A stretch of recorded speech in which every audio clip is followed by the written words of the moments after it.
Namaste Acharyaji. Tout d'abord, merci beaucoup. Vous m'avez aidé d'une manière que je ne saurais expliquer. Donc, je suis essentiellement un étudiant, j'ai 26 ans et je suis étudiant en philosophie. J'ai terminé mon MPhil il y a quelque temps. Mon problème est que j'ai beaucoup de peur et d'anxiété. Et je suis généralement capable de les gérer. Je m'adonne à des vidéos spirituelles. Je suis Osho depuis 2 ans et je vous écoute également depuis 10 mois. Je m'adonne à la rédaction d'un journal ou au dialogue avec moi-même et je parviens à le gérer. Mais il y a des moments où cela s'aggrave d'une manière telle que je ne peux pas le contrôler. Plus précisément, avant et pendant la période des menstruations, je ne suis pas en mesure de le gérer. Et cela devient si difficile que je ne peux plus travailler. Je n'ai pas envie de faire quoi que ce soit, même pas les activités quotidiennes. Alors dans ce cas, que devrais-je faire ?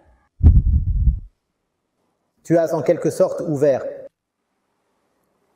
une fenêtre sur ta propre situation.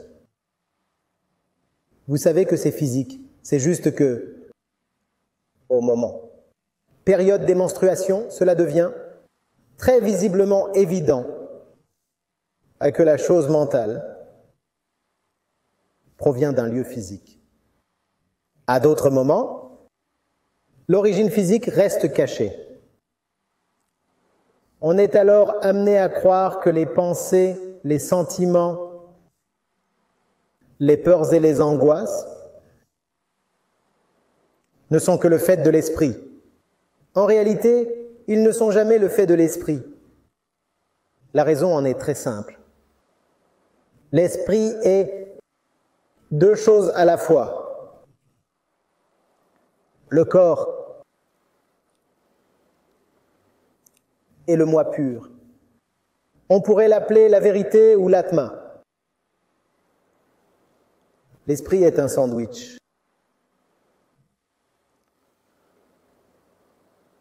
La composante corporelle est invariablement présente dès la naissance. Mais que ce soit ou non, l'esprit sera ou non occupé ou consacré au soi pur est un choix. La plupart d'entre nous ne font jamais le bon choix. En conséquence, ce que nous appelons l'esprit n'est pratiquement rien d'autre que le cerveau. Idéalement, l'esprit devrait dépasser le cerveau, dans le sens où la conscience devrait dépasser le corps. L'esprit et la conscience, le cerveau et le corps. Dans une situation idéale, l'esprit devrait dépasser largement le cerveau. Qu'est-ce que le cerveau ? Un simple organe physique, tout comme les bras, les pieds et les yeux. Et l'utérus. C'est ce qu'est le cerveau. Si l'esprit n'est rien d'autre que le cerveau, alors l'esprit aussi ne sera rien de plus que les pieds, les bras et l'utérus. Une fois j'ai dit, et il y a un chapitre entier consacré à cela dans l'un des livres, Psychologie gynécologique, que ce que vous appelez l'esprit n'est rien de plus que vos organes génitaux. Potentiellement, on peut transcender le corps, mais la plupart d'entre nous n'exercent pas ce choix.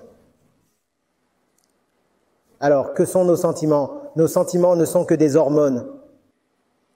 Nos pensées ne sont que des glandes. Nos décisions, nos choix, nos goûts, nos relations. Nos chagrins, nos relations. Qu'est-ce que c'est ? Tout cela est très chimique, très biologique. Vous comprenez ?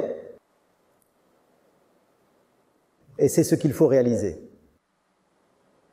Tout est chimique, rien de plus.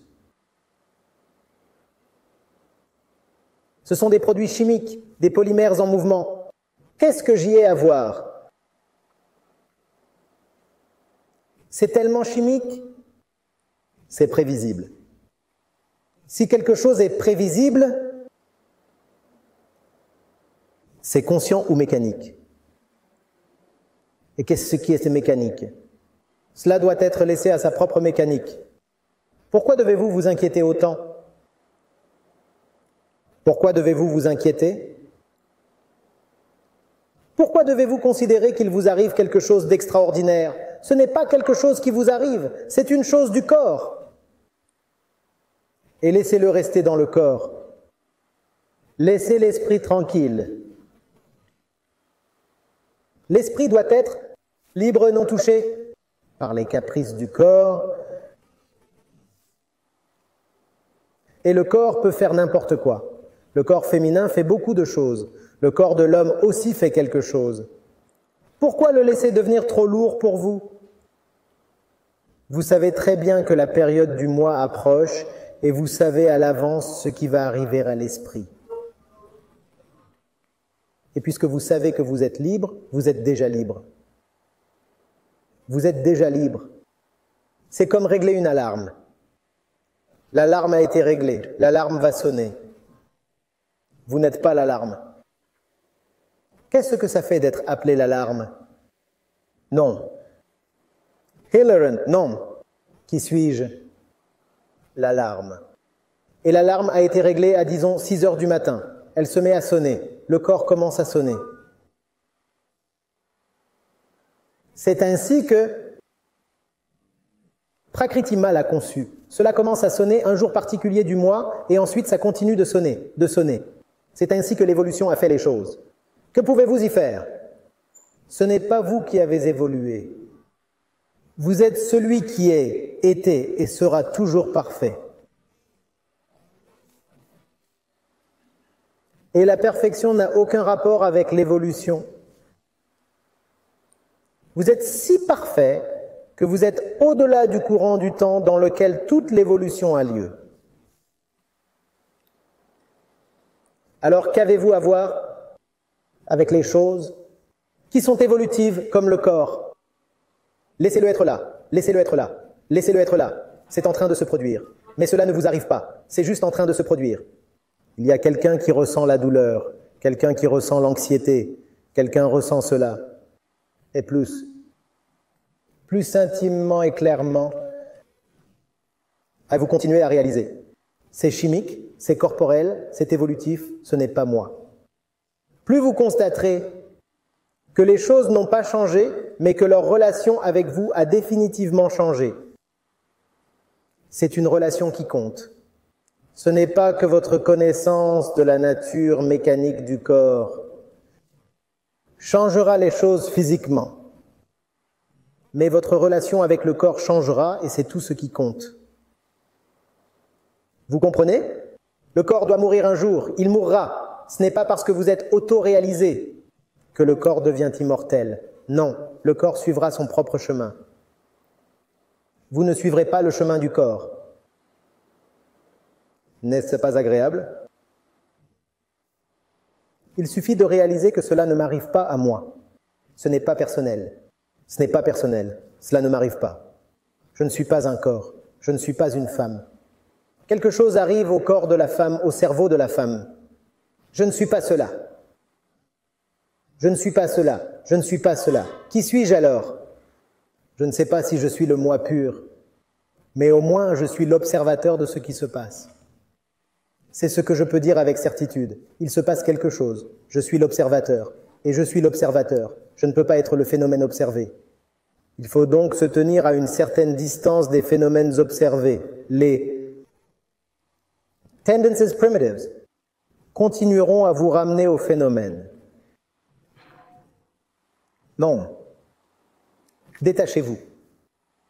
Éloignez-vous encore une fois. Mais ce qui se passe est tout simplement si attirant. Vous avez envie de ne faire qu'un avec lui, encore et encore.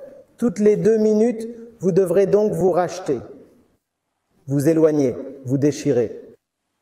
Ce sera nécessaire. Avec le temps, cela deviendra plus facile, cela deviendra une sorte d'habitude. Vous verrez ce qui se passe et vous saurez que cela se passe simplement. Ce n'est pas en train de se passer. à moi. Cela vient avec la pratique. Right?